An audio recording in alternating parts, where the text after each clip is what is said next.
Hi, it's Miss Pollard, and I am so sorry that I can't be with you in class on Tuesday. It's Saturday morning, and on yesterday, I realized I had to schedule an appointment within a certain amount of time. It was a particular test that I have to take. Don't worry, all is well, but I do hate that we're going to miss being together. So, what I wanted to do is put together what I call a little brief lecturette so you can get some of my thoughts and feelings about Chapter 11. Chapter 11 goes over performance management systems, which is a very important topic.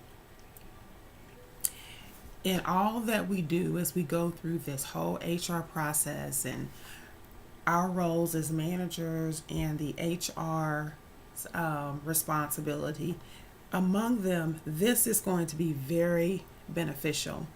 In the principles class, we would have talked about motivation.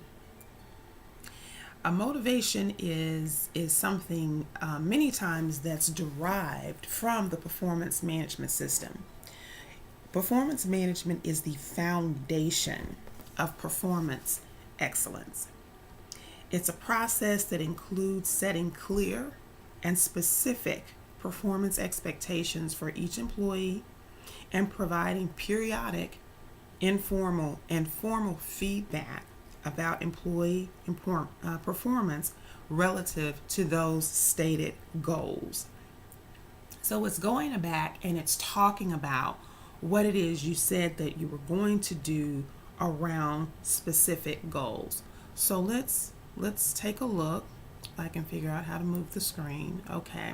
So some of the learning objectives, really there are two big ones that I want you to take away. Performance, understanding what it is and what a performance appraisal is.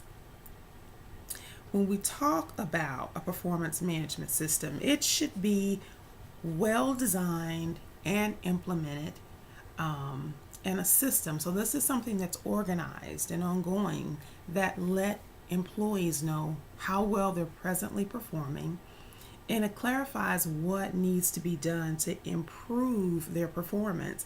And as stated in the last slide, though it's not explicitly stated here, an effective performance management system should be designed to also include goal setting.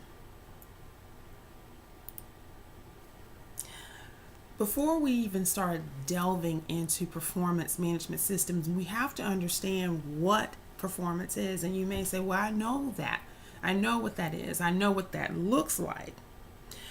But truly, what performance is or how it's defined, it's the degree of accomplishment of the tasks that make up an employee's job. So the degree to which an employee actually accomplishes what they're supposed to do. This reflects how well an employee is fulfilling the requirements of the job.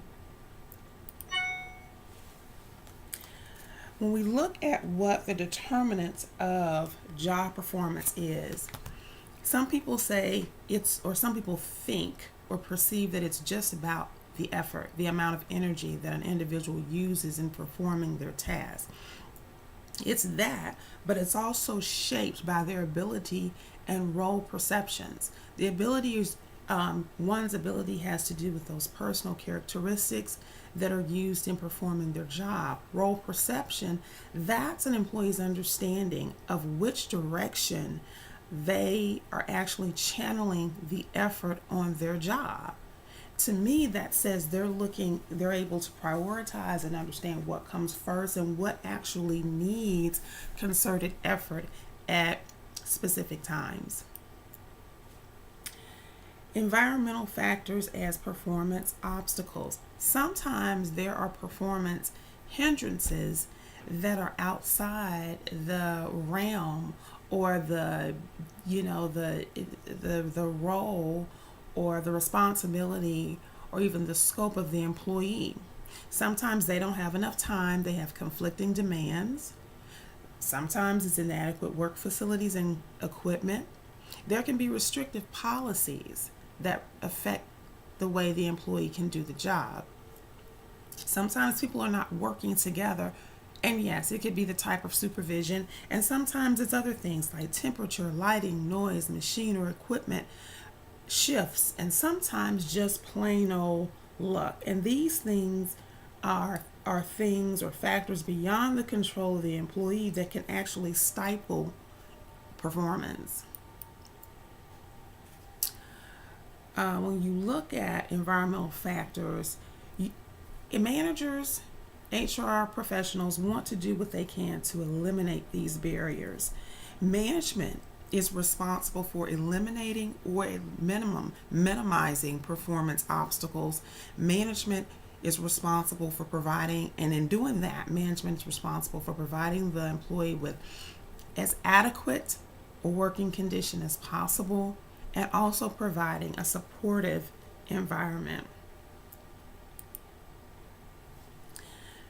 The responsibilities of the HR department. If there's one, then it's important that they design a performance management system and properly select the methods and forms that should be used for appraising the employees.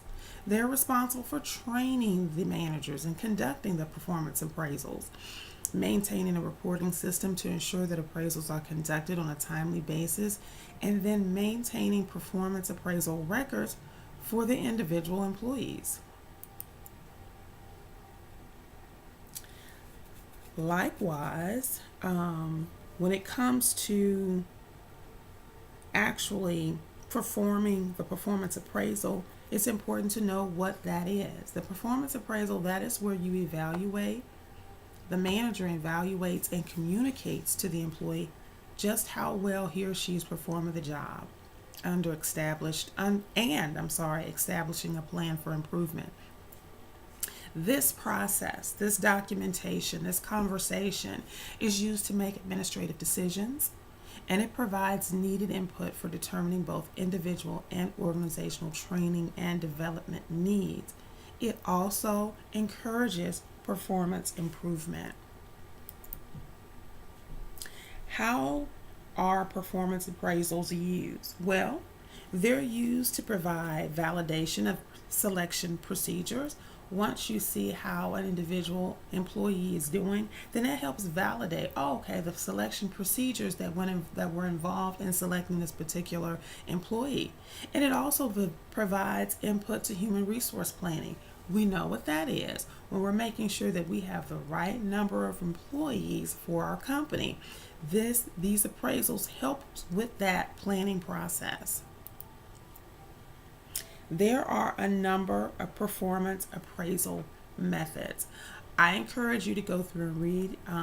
It's going to be beyond my time limit in order to go through it, even if we were in class. But I do encourage you to go through them. You'll see management by objectives, multi-rates assessment, which is 360-degree feedback, graphic rating scales, and the behavioral anchored rating scale.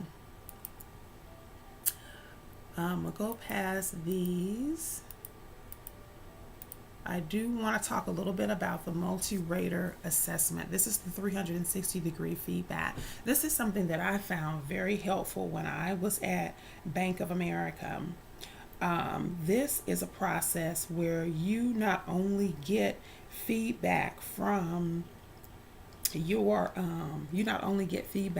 manager, but you get feedback from your peers, your customers, suppliers, or even colleagues, and your direct reports. That's what I really love. They can complete a questionnaire, and then HR provides those results to the employee, typically without anyone being named, but it gives you a good, well-rounded sense of how you're performing and how you're perceived. I'm going to go past these. I think I wanted to go back to this. Yes, potential errors in performance appraisals. They're very helpful, appraisals are, but it's important that these things be considered. Sometimes managers can be too lenient. Okay, the ratings are grouped at positive instead of being spread out across the performance scales. There's a central tendency of managers to just rate their employees in the middle of the road. And then sometimes it's an issue of recency where the manager is looking at or considering just the most recent issues or performances of the employee. Oh, the halo effect.